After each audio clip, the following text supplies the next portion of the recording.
Hello everyone and welcome back. So, wanted to give it a day before I gave my opinion on everything.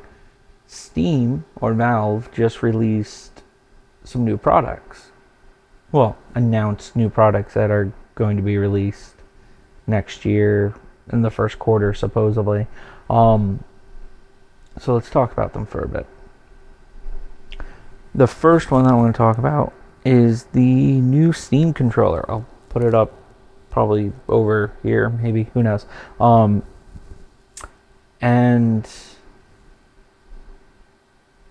yeah, it's actually quite interesting. I think in a way they're trying to compete with the Elite Series 2 and whatever Sony has for their Pro controllers. The reason why I'm saying that is because if you look at the Elite 2, yes, I bought one of the Elite 2 back in my Xbox days. It has the paddles on the bottom, has the wireless charging. The only difference is that I actually like with the Steam controller is the wireless charging base also, it's also a dongle, which the controller also supports Bluetooth. But I mean, if you're going to plug that in anyway to charge, you might as well plug that into the computer and not deal with Bluetooth and the hassle that Bluetooth is, because we all know that Bluetooth is a hassle.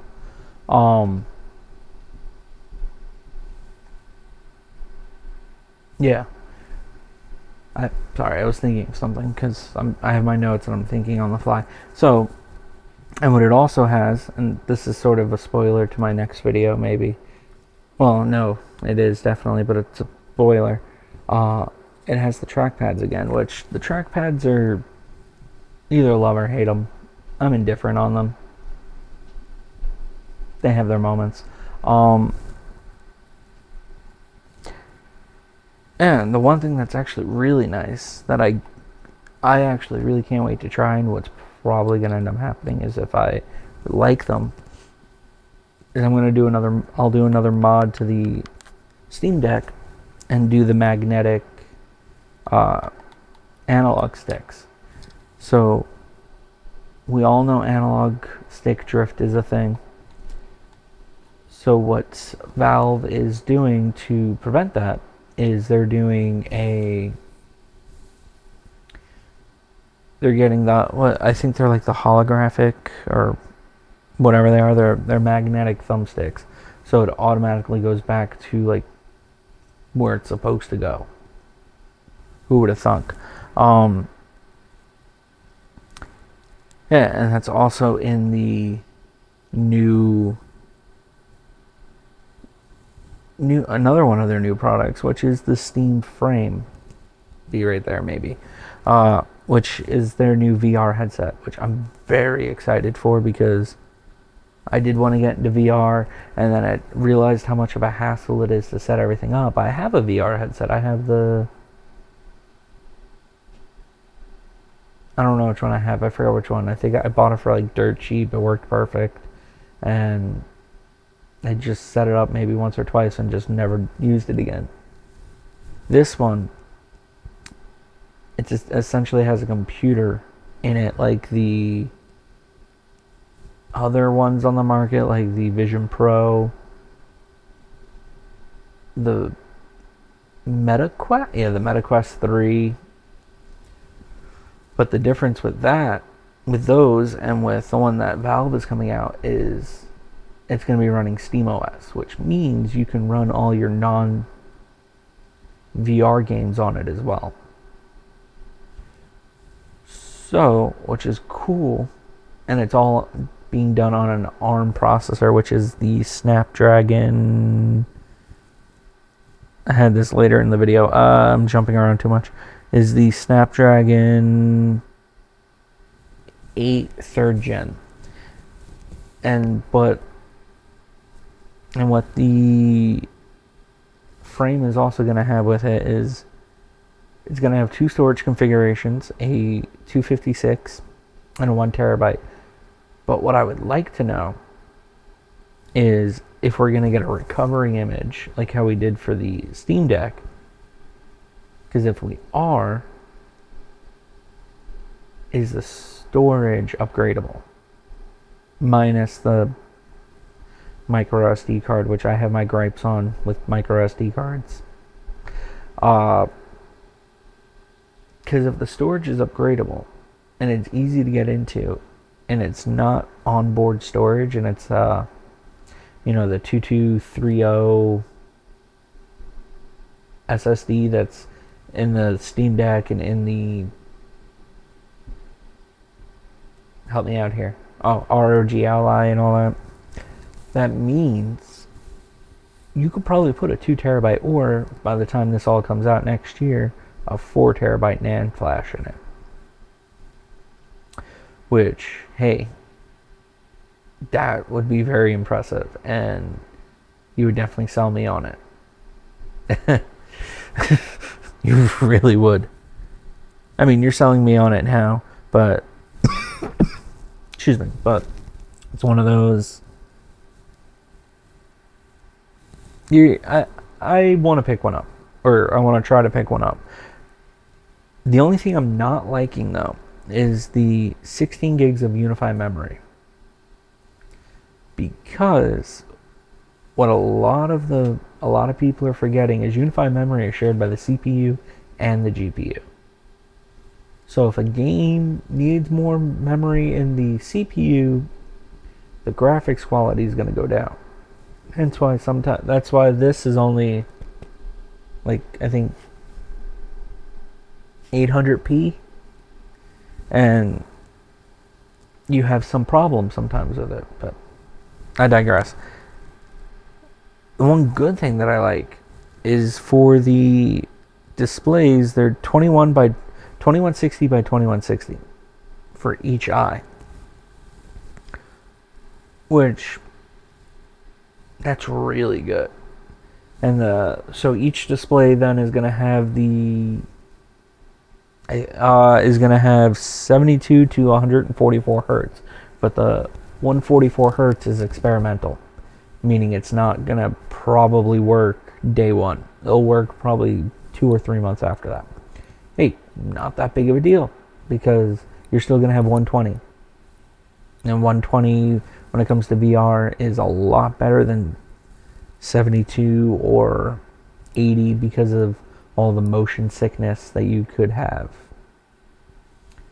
So, I mean, there's that. And then they announced what I'm calling the Xbox killer, or the console killer, which is their second gen Steam machine. I can't wait, because they are guaranteeing out of the box 4K 60 for all your games. Which I'm going to take that with a grain of salt, because there's probably some upscaling that is happening there, which, hey, not that big of a deal, but it is a big deal depending on the game, because it could lower quality, and it could, yeah. And as of right now, that will be releasing with only 2 storage options at launch for you to buy. But again, from what I've been seeing with that, unlike the frame, is it's going to have upgradable storage. So you can buy the 512 and put the 2 terabyte drive in there and get a cheaper one from Micro Center or Amazon. Just like how everyone else has been doing with the Steam Deck. Because that's what I did. I bought the 512 because of the anti-glare screen. And that day, because I bought it I go over this in my next video, but it's like I bought it at GameStop, the refurb, and just bought a new SSD to put into it that same day. It was very easy to do.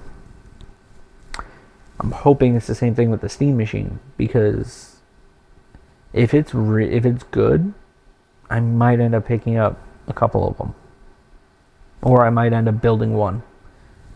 Have you And as you noticed, I haven't mentioned anything of the specs yet because I'm still... yeah. Oh, and they're guaranteeing remote play to work with the Steam Deck, with the Steam Box, which, hey, that's kind of understandable. I expected that. But what's also kind of exciting for me is they announced that SteamOS is going to support VR. So you can plug in the VR. Oh, going back to the VR headset real fast, I forgot to mention it.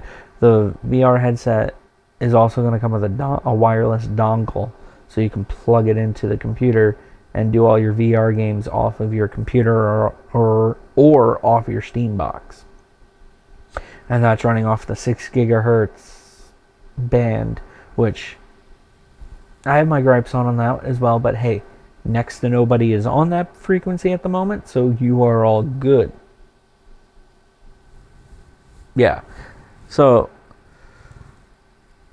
and it's also going to have the Steam controller dongle built into the Steam box, so you don't have to worry about hooking up, wasting a USB port for the dongle. It has HDMI and DisplayPort, which both can do 4K. The DisplayPort 1.4, which can do 4K 240 or 8K 60, and HDMI 2.0, which supports 4K 120. A lot of people are going to use the 4K 120 because they're going to hook it up to their TVs.